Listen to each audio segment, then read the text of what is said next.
Today is Thursday, August 29th, and I'm just wondering if you'd like to hear about perhaps the most bizarre baseball game played every year in America.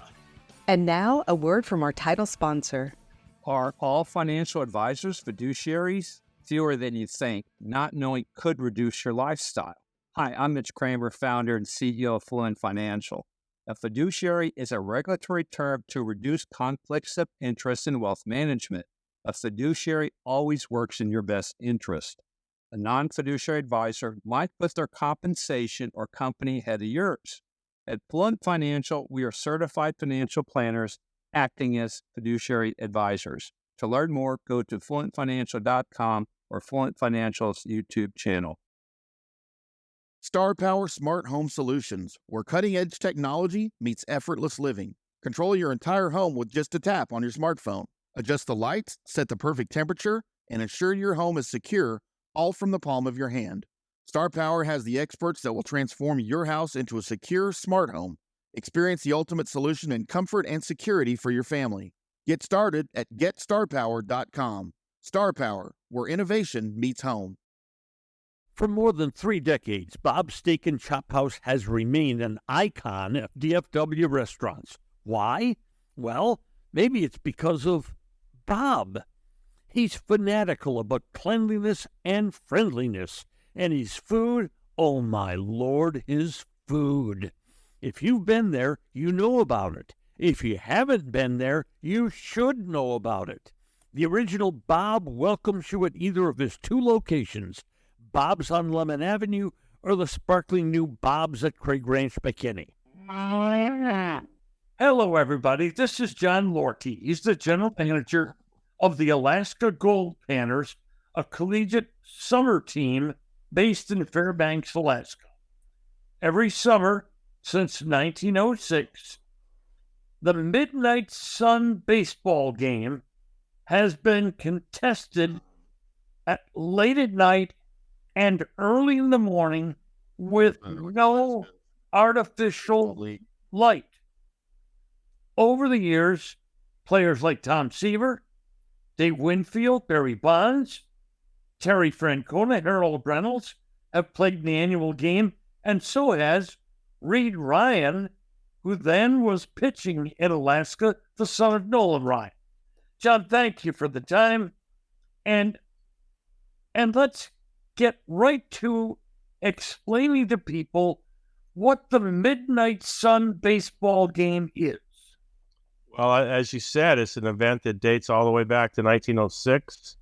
Our organization began to form in 1960 with a man by the name of Red Boucher, who had some political ties in the area and had obviously a love of baseball, and began to have the Goldpanners basically be the host for that game, and we've put it on ever since. And even in 2020, when we didn't play because of COVID, we had a local men's league play amongst themselves to make sure that we didn't break the tradition. So yeah, it's gone on for quite a while. So John, this game actually begins about 10:30 and ends about 1:30, 2 o'clock in the morning. Is there enough light to play baseball then?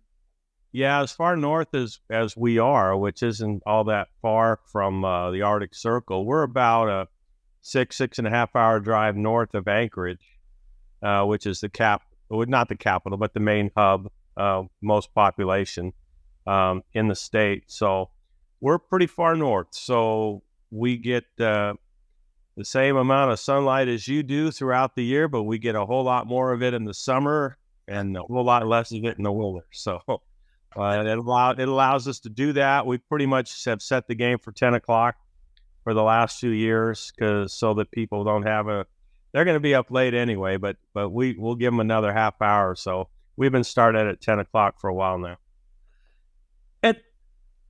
At this point, is there really 24 hours of sunlight in Fairbanks? At that time, we're slowly losing it now. When we get to basically halfway between the summer and the winter solstice, which is September 21st, will be the same really as most everyone in what we call the lower 48. I don't know if you've heard that term before, but or outside. That's another thing we say. But yeah, we're quickly losing it. Probably in 4 to 5 minutes a day now. So take that over a week's time. We're losing 35 to 40 minutes of sunlight every week now as we get to a amount of sunlight that's very similar to yours. There must be a story behind how this game started. It goes back a long ways, 1906, but it has something to do with two bars that were in somewhat of a friendly challenge. We've been playing at our park since '62. It's quite an older facility, but that's what started, just a friendly little bet between bars, and it's amazing. But we had a longtime president of the organization who passed away in 2012, and he was the president for 50 years or so. And his grandfather was part of that original game, so that had a lot to do with carry on the tradition over the years. You've even had international teams play in this game. Yes. Had a pretty amazing general manager by the name of Don Dennis, who was brought on in the late '60s to oversee the team. He came up from Grand Junction, Colorado, and he had some because we were the first team. There wasn't another semi-pro baseball team that was formed until around 1970. So we were the initial team. So in order to play teams, we had to bring teams in and obviously traveled a lot. Back then, a lot of schools were able to, because rules don't allow it now, but a lot of college teams back then were able to keep their teams together during the summer. So Arizona State would come up for the game. Stanford would come up for the game. Santa Clara would come up for the game. Obviously, airfare-wise, a lot of it were teams from the West Coast.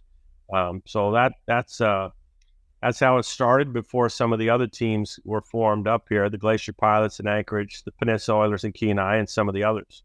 Now, you've had Japan and Taiwan set for this game. Yes. Yes. I want to ask about the fans. This game is obviously popular. How much do they get into this game? How much? I'm sorry, I didn't hear you. How much do they get into this game? Did we get into it?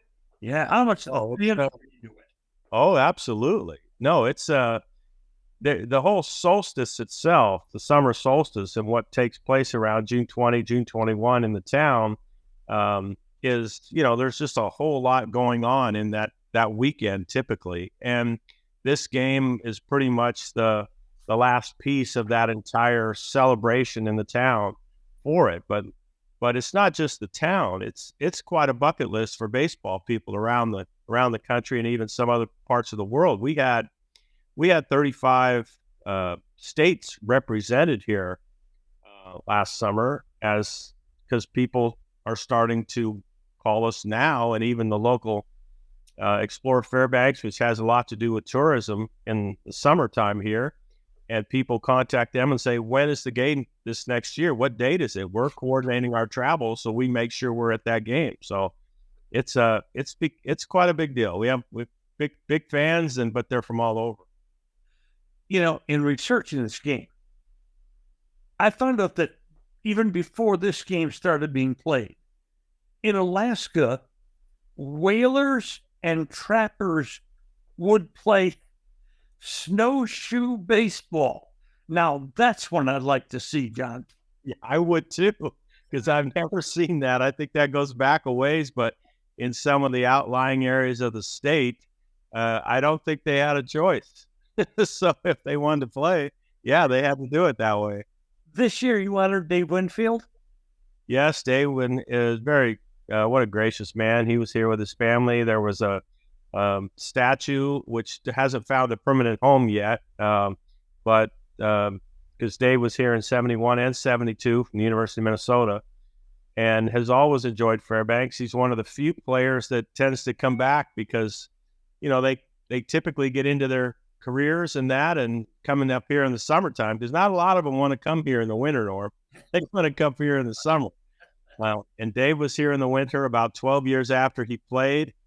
And now he came back for a few days this summer too, and we had him throughout the first pitch at the Midnight Sun game, and there was a statue ceremony in town for him. So it was a really, really enjoyable couple days for us.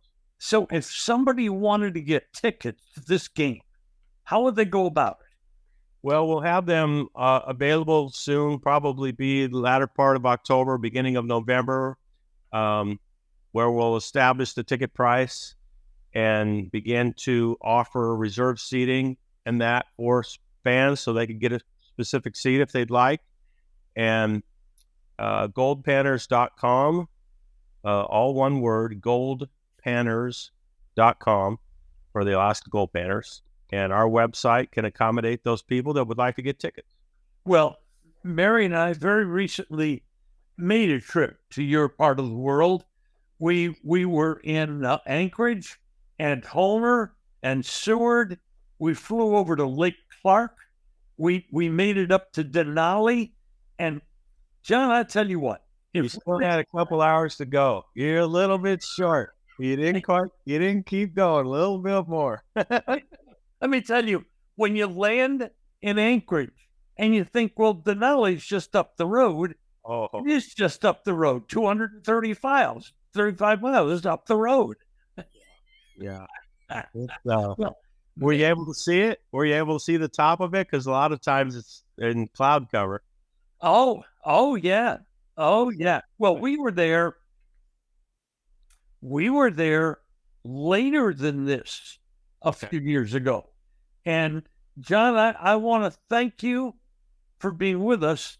And I also want to wish you good luck because your 20 plus hours of darkness a day is just around the corner, buddy. Well, thanks for reminding me, Norm. I appreciate that a lot. John, thanks. Taking a whole lot of batting practice this fall. Thanks for being with us. I hope Mary and I can get there for the game next year. That would be great. Reach out to me if you can. I'd love to help you take care of you, Norm. So just let me know. Enjoy talking to you. Thank you very much. And you, John. All right. Today's episode brought to you by Fluent Financial, Retire Sooner, Better Lifestyle, by Star Power, Love Where You Live, and by Bob's Steak and Chop House. Thanks for joining us on today's episode of Just Wondering.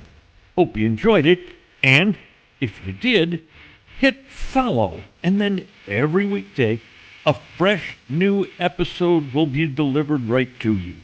And should you know other people who might enjoy it, please share it with friends. The executive producer and sometimes on-air talent of Just Wondering is my wife, Mary Danz. The producer is Mike Matern. The technical director is IndyCar Tim Hand from FanStream Sports. We really appreciate your being with us. This is fun to do, and I hope it's fun for you too. And realize that every day, I'll be just wondering about something. And I'm Mary Hitchkus, and I'm just wondering too.